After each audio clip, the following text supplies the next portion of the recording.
భారత్ ప్రజా రైతు సంక్షేమ సంఘం నుండి అధ్యక్షులు, కమిటీ సభ్యులు, రైతులు, ప్రజలు ఈరోజు లాల్ బహదూర్ శాస్త్రి గారి జయంతి. మరి ఆయనకి జయంతి శుభాకాంక్షలు. మేము చిన్నతనంలో ఒక లెసన్లో చదువుకున్నాం. లాల్ బహదూర్ శాస్త్రి గారు ఒక నది దాటిపోయి చదువుకునే టైంలో పైసలు కూడా లేని పరిస్థితి నుంచి ఆయన మహానుభావుడు నది దాటుకోవాలంటే తన గుడ్డలు చేతిలో పట్టుకొని నది ఈదుకుంటూ పోయి చదువుకొని నది ఈదుకుంటూ వచ్చేవారు. మరి ఈ కాలంలో అటువంటి వాళ్ళు 100% లేరు. మరి ఆ మహానుభావుడు ఒకసారి రైల్వే మంత్రిగా ఉన్నప్పుడు రైలు ఎక్కడో యాక్సిడెంట్ అయితే ఆయన నడుచుకుంటూ ఇంటికి వెళ్ళిన మహానుభావుడు. చాలా పేదరికం, 100% నిజాయితీ పరులు. మరి ఆ మహానుభావుడు కొంతకాలానికి 1965లో భారతదేశానికి ప్రధానిగా అయినాడు. మరి ఆ మహానుభావుడు చాలా గొప్పవాళ్ళు, ఎంత చెప్పినా కూడా తక్కువే. మరి పాకిస్తాన్ మన భారతదేశం మీద దురాక్రమణ చేసినప్పుడు ఆయన తెలివితేటలతో పాకిస్తాన్ని గడగడలాడించినాడు. ఆ టైంలో కొంతమంది పనికిరాని వెధవలు ఆ యుద్ధం కంటిన్యూ కానీకోకుండా అడ్డుపడ్డారు. మరి ఆనాడు ఏ గవర్నమెంట్ ఉంది అంటే కాంగ్రెస్ గవర్నమెంటే అనిపిస్తుంది. ఏంద్రా ఇది మన దరిద్రం అని చెప్తుంది, దరిద్రం అనిపిస్తుంది. మరి 1966లో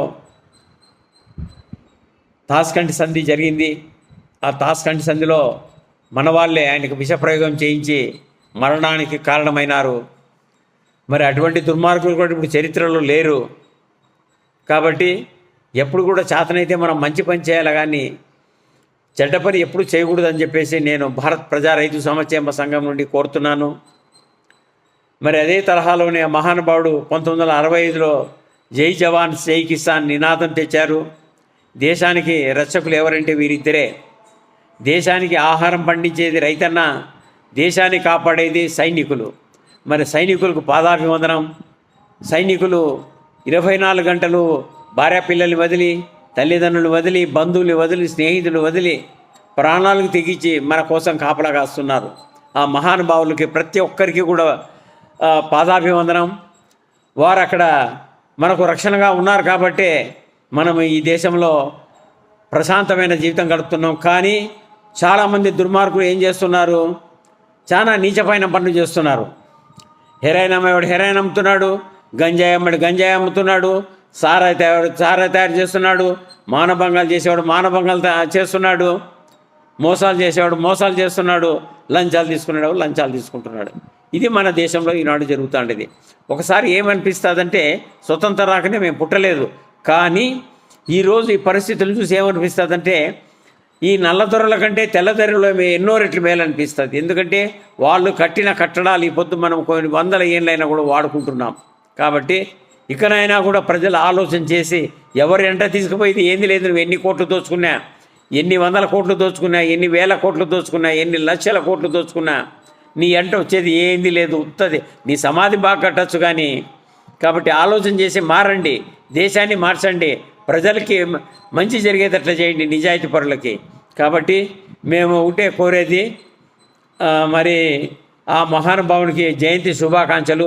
మరి మేము కేంద్ర ప్రభుత్వాన్ని ఒకటే కోరుతున్నాం, వాళ్ళ కుటుంబంలో ఒక వ్యక్తికి మనము రాజ్యసభలో ఎంపీగా ఇవ్వాలని మేము కోరుతున్నాం. ఇటువంటి మహానుభావులు ఎక్కడన్నా ఒకటి సర్దార్ వల్లభాయ్ కుటుంబంలో అయితేనేమి, భగత్ సింగ్ కుటుంబంలో అయితేనేమి, ఇటువంటి వాళ్ళు చాలామంది ఉన్నారు. కేంద్ర ప్రభుత్వం కానీ రాష్ట్ర ప్రభుత్వాలు కానీ ఆలోచన చేసి దేశం కోసం ఎవరైతే నిజాయితీగా పనిచేస్తారో వాళ్ళకి రాజ్యసభలో కానీ లేదా ఎమ్మెల్సీలుగా కానీ ఇవ్వాలని చెప్పేసి మేము భారత్ ప్రజా రైతు సంక్షేమ సంఘం నుంచి కోరుతున్నాం. మరి ఈరోజు మనమంతా దసరా పండుగ జరుపుకుంటున్నాం. మరొక్కసారి దసరా శుభాకాంక్షలు. నిన్న ఆయుధాల పూజ జరుపుకున్నాం, నిన్న ఒక వీడియో కూడా పెట్టాను. మరి ఈరోజు పండుగ చేసుకొని పెద్దలందరికీ గుడ్డలు పెట్టుకున్నాము. రేపు కనుమ అంటే ఇంక మామూలు చికెన్లు మటన్లు తినేవాళ్ళు రేపు ఆఫర్ మీద ఉంటారు. నేనైతే చికెన్ మటన్ మానేసి 18 ఏళ్ళు అయిపోయింది. అంటే నేను గొప్పని కాదు, మనం ఎందుకు జీవహింస చేయాలో, అది లేని మనం బ్రతకలము, అది లేని చనిపోయేటట్లుంటే మనం తినాల్సిందే. కాబట్టి అంటే ఒకటి ఆరోగ్యపరంగాను, రెండవది అహింస ఎందుకు చేయాలనే ఉద్దేశంతో నేను ఈ ఈ విధంగా నేను చేస్తున్నాను. ప్రజలు కూడా ఎవరైనా ఇష్టం ఉంటే మానేసుకోండి, ఈ రోజు నుంచి మీ ఆరోగ్యం బాగుంటుంది. కాబట్టి మరొక్కసారి నేను ఈ దసరా శుభాకాంక్షలు తెలుపుతున్నాను.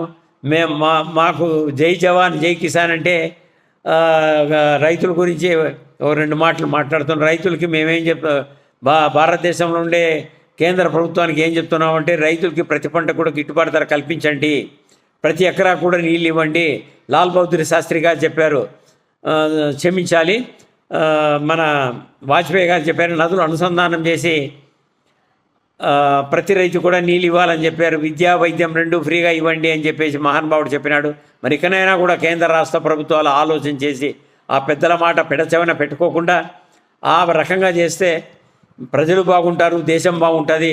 మరి మా రైతుల తరఫున మేము కోరేది ఒకటే, కేంద్ర ప్రభుత్వాన్ని 20 ఏళ్ల కిందట ఉపాధి హామీ పథకం పెట్టినారు, కానీ దానివల్ల ఎలాంటి ఉపయోగము లేదు.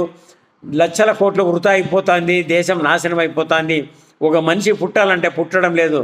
ఇప్పుడు కనీసం ఇప్పుడైనా కూడా కేంద్ర ప్రభుత్వం ఆలోచన చేసి ఉపాధి హామీ పథకాన్ని వృధాగా పోకోకుండా నదులు ప్రతి రైతుకు అనుసంధానం చేస్తే అంతో ఇంతో రైతు బ్రతకడానికి అవకాశం ఉంటుంది. కాబట్టి కేంద్ర ప్రభుత్వం ఇకనైనా కూడా ఆలోచన చేసి ఉపాధి హామీ పథకాన్ని రైతులకు అనుసంధానం చేపించండి. అదే తరహాలోనే ప్రతి పంటకు కూడా గిట్టుబాటు ధర కల్పించండి. ఇట్లు భారత్ ప్రజా రైతు సంక్షేమ సంఘం, మీ కసిరెడ్డి శ్రీనివాసరెడ్డి, కమిటీ సభ్యులు, రైతులు, ప్రజలు నమస్కరిస్తూ సెలవు తీసుకుంటున్నాను.